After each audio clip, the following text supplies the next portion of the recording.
Hey guys, welcome to the Massive Iron channel. I'm Steve Shaw. In this video, I'm going to show you how to protect yourself against influencers and how to determine if an exercise is quality.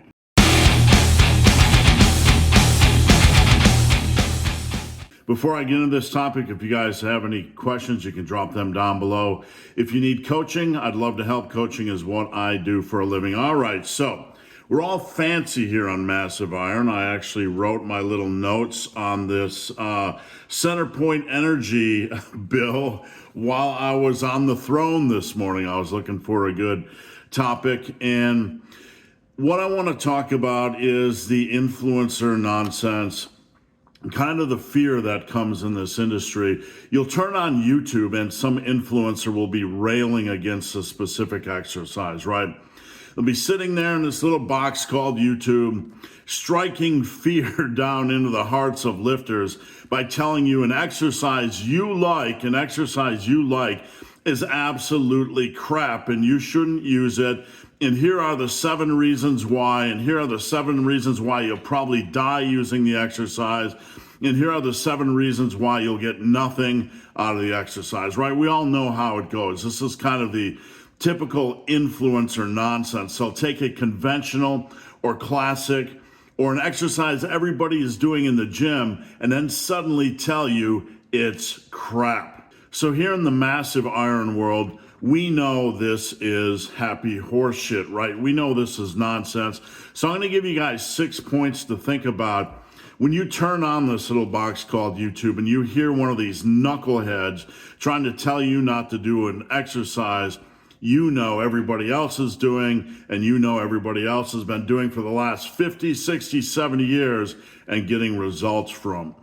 So how to tell if an exercise is effective? Number 1, does it have a reasonable progression opportunity? Is it something you can get a lot stronger on over the next 3, 4, 5, 6, 10 years? If so, if it has a reasonable progression opportunity, it's probably a quality exercise. Number 2, is this exercise commonly used in hypertrophy programs? When you go online and you just search any random program, doesn't matter who it's from. Let's say you go online today and you search 10 different programs. Is this exercise commonly used in these hypertrophy programs? If so, it's probably a reasonable exercise and this influencer is full of crap. Number 3, when you look at the history of lifting, when you look at the history of bodybuilding, does this exercise appear over and over again? Is it a classic exercise? Is it one of these dumbbell or barbell or machine exercises that you've seen for the last 30, 40, 50, 60, 70 years? If this exercise has a history, especially with the classic lifters and the classic programs, it's probably a solid choice. All right, number 4, is this exercise a gimmick? And is it not really unusually physically punishing? What I mean is this something that's been created recently, pulled out of an influencer's ass? Or is this something that's just been around for a while and it's not gimmicky? You can kind of tell when you look at a gimmicky exercise. Athlete X can kind of be the master of this. He gave us the waiter curl, right? The waiter curl as one of his top 20 exercises for muscle building.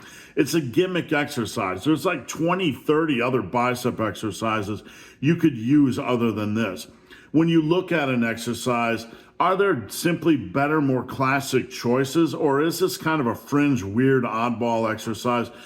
An oddball exercise doesn't necessarily mean it's ineffective. But as long as something doesn't feel gimmicky, it's probably a good choice. All right, number 5, this one can't be understated. Do you enjoy it? Do you enjoy the lift? A big part of results are using exercises you actually enjoy. If it's a reasonable exercise, a classic exercise, an exercise with a progression opportunity, and you enjoy it, then use it. If it's not causing you harm, if it's not causing you aches and strains, if it's not causing you anxiety, if it's not taking you forever to learn as far as exercise form, don't sweat this choice. All right, finally, number 6. And this is a big one and something we teach in the Massive Iron world. Is it part of a reasonable selection of exercises for that body part? When you look at training a specific body part, whether it's your chest, your delts, your quads, your back, your arms, whatever, we want to put together a reasonable selection of exercises. When you look at this exercise, look at the bigger picture. Is it part of a reasonable selection of exercises for that body part? If so, go right ahead and continue to use it. All right, guys, that's it. If you have anything to add to this, if you think I missed any of the big points on why you should use an exercise, drop them down below. I appreciate you guys watching. Have a great day.